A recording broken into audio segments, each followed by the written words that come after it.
The views expressed are solely those of the speaker and not necessarily those of Paltalk.com, AVM Software, or its advertisers.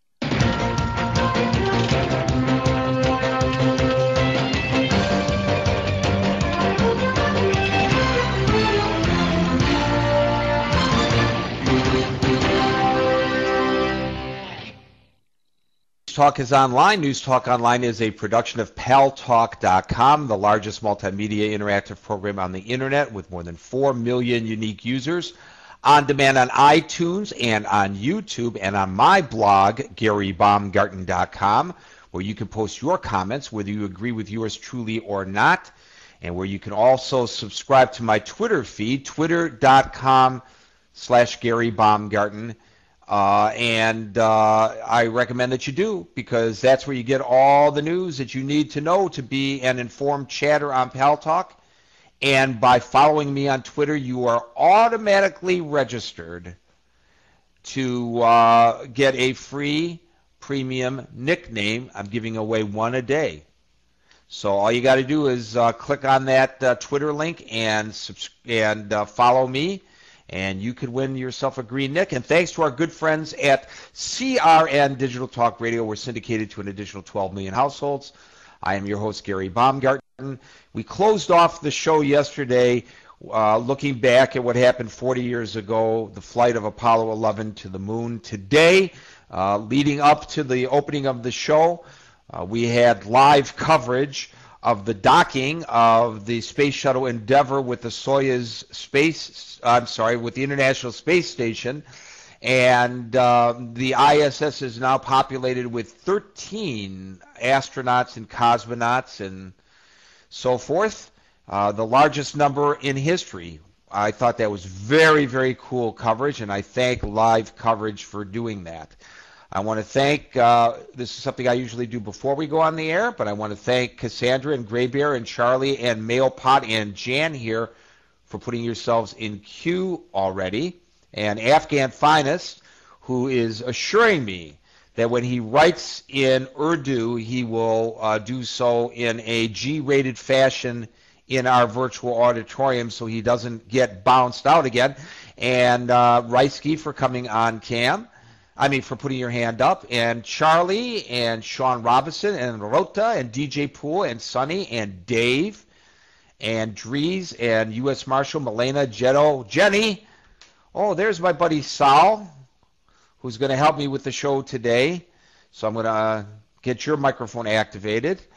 Thank you for being on cam, and thank you, live coverage, for all the great coverage you've been bringing to the Paltalk audience. For those of you listening on CRN Digital Talk Radio, yes, we do this show from 5 to 6 o'clock New York time, Monday through Friday.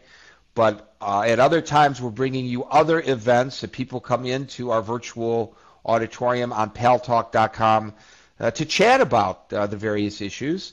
And you want to be a part of that too. Otherwise, you wouldn't be listening in. So you want to download Paltalk, PALTALK.com. It's a free download. Go to the radio and TV section and click on News Talk Online and join our online family. Well, we broke away for a few moments from our shuttle docking coverage earlier because the president once again went to the airways to promote his health care proposal. Now, I don't know whether I want to really get into the specifics, although I'm sure we will, of the proposal itself, but I want to talk about philosophically whether the idea of universal health care is good public policy. Joining me to help me with this discussion is Sal Lockman, who is a career counselor in New York and who is the host of America Works here on paltalk.com at 4 o'clock New York time every Monday, although I think we're going to move the show in a week or two to another time slot because Monday doesn't seem to be the best. Maybe we're going to switch you to Wednesday, Sal, if it's okay with you. Sal Lockman, welcome to News Talk Online on paltalk.com.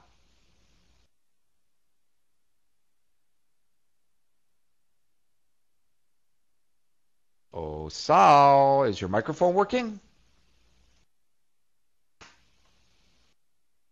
Well, you just jump in there when you get that microphone working for you, buddy. I don't know what the issue is over there, but we'd love to hear what you have to say about this issue. We see you.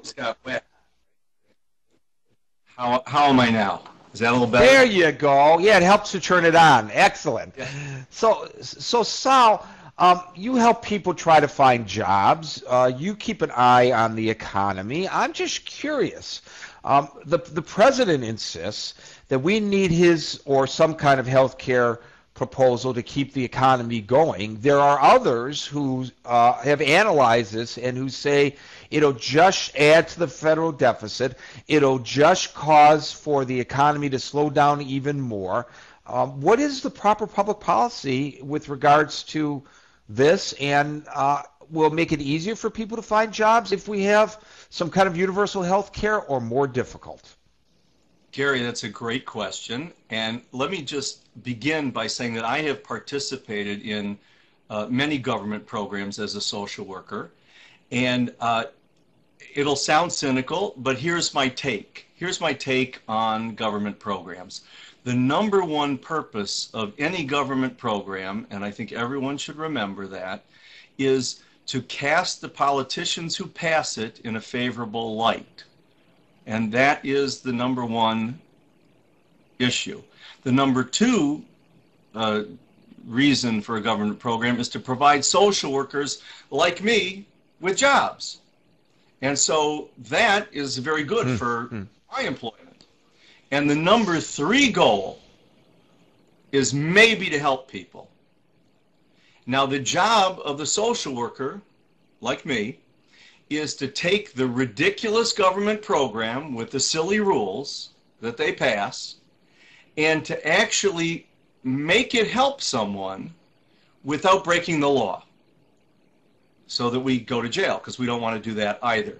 So that's what social workers do, is we take silly programs and make them help actual people. Now, that's if we have goodwill. If there are social workers who don't have goodwill, they simply stamp forms, punch the clock and make a living. And that's also good for social workers.